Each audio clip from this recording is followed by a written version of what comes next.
Building তৈরির চুক্তিপত্র। একটি চুক্তিপত্রতে মূলত দুটা পক্ষ থাকে, একটা হচ্ছে মালিক পক্ষ আর দ্বিতীয়টা হচ্ছে ঠিকাদার।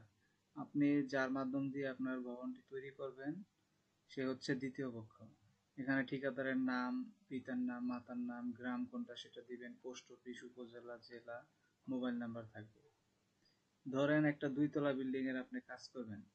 এখন বাড়ির মালিক 2 তলা বিশিষ্ট একটি বিল্ডিং এর প্রথম তলা তৈরির জন্য প্রচার করিলে ঠিকাদার নিম্নলিখিত শর্ত ড্রয়িং মোতাবেক বিল্ডিং তৈরির কাজ করতে আগ্রহ প্রকাশ করে। মালিক ইহাতে রাজি হইয়া উক্ত বিল্ডিং তৈরির স্ট্রাকচারাল ও আর্কিটেকচারাল কাজ ঠিকাদারকে করার সম্মতি প্রদান করে। এখন আসেন বিল্ডিং তৈরির যে শর্তাবলী আপনি ঠিকাদারকে দিবেন সেটা হচ্ছে মাটি কাটা, লেআউট থেকে শুরু করে footing, column, grade beam, floor slab, ছাদ ও সিঁড়িঘর পর্যন্ত কাজের রেটটা হচ্ছে আপনার স্ট্রাকচারাল রেট। এটার একটা রেট আলাদা, আপনারা ঠিকাদারের সাথে একটা নেগোসিয়েশন করে নেবেন। এটা 200 টাকাও হয়, স্ট্রাকচারের ধরন অনুযায়ী 250 টাকাও হয়, 300 টাকাও হয়। আমি এখানে আপাতত এটা দিয়ে রাখলাম 200 টাকা। তাছাড়া ইটের গাঁথনি, প্লাস্টার, টয়লেট, ফলস ছাদ, ফ্লোর ঢালাই, 3 ফিট প্যারাপেট ওয়াল ড্রয়িং মোতাবেক সম্পূর্ণ হলে প্রতি স্কোয়ার ফিট 180 টাকা। এটা 180 টাকাও হয় বা কোনো ক্ষেত্রে কমও হয়, আবার 200 থেকে 250 টাকা পর্যন্ত হয়। বাড়ির মালিক বিল্ডিং তৈরির যে সকল উপকরণ ঠিকাদারকে প্রদান করবে: পানি, গুনা, তার কাটা, পলিথিন, ইট, বালি, রড, সিমেন্ট, বিদ্যুৎ, ইলেকট্রিক মোটর ইত্যাদি। ঠিকাদার বিল্ডিং তৈরির যে সকল উপকরণ প্রদান করবে: মাচা, বাঁশ, দড়ি, কাঠ, শাবল, উঁচু টুল, হাতুড়, বাসুল্লা, কোদাল, বেলচা, ফেরা, পাট্টা, তাগার, লাইন সুতা, কুর্নি, প্লাম্ব, শাটারিং ও সেন্টারিং এর সকল মালামাল এবং ঢালাই করার জন্য যাবতীয় মালামাল। ঠিকাদার তার রাজমিস্ত্রি ও লেবার থাকা ও খাওয়ার ব্যবস্থা করবে। ড্রয়িং ও ডিজাইন অনুযায়ী বিল্ডিং এর কোনো কাজে ভুল হলে ঠিকাদার নিজ খরচে উক্ত কাজটি ঠিক করবে। যেমন কলামের অধিক পরিমাণে হানিকম হলে তা ভেঙে পুনরায় কলামটি করতে হবে, আর এটার যাবতীয় খরচ কন্ট্রাক্টরকে বহন করতে হবে।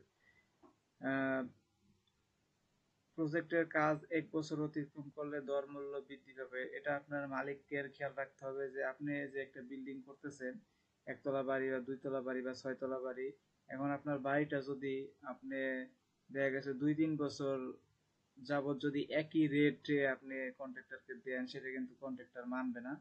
কারণ কন্ট্রাক্টরের দর, কাজের ধরন দেখা গেছে প্রতি বছর বছর রেট চেঞ্জ হইতে পারে। তো সেই ক্ষেত্রে আপনারা মিনিমাম 1 বছর বা 2 বছর একটা চুক্তি নামা যদি আপনারা করে নেন তাহলে ভালো হয়। আবার এইভাবে লিখতে পারেন যে স্ট্রাকচারাল কাজ শুরু করার 3 মাসের ভিতরে অথবা 6 মাসের ভিতরে শেষ করতে হবে।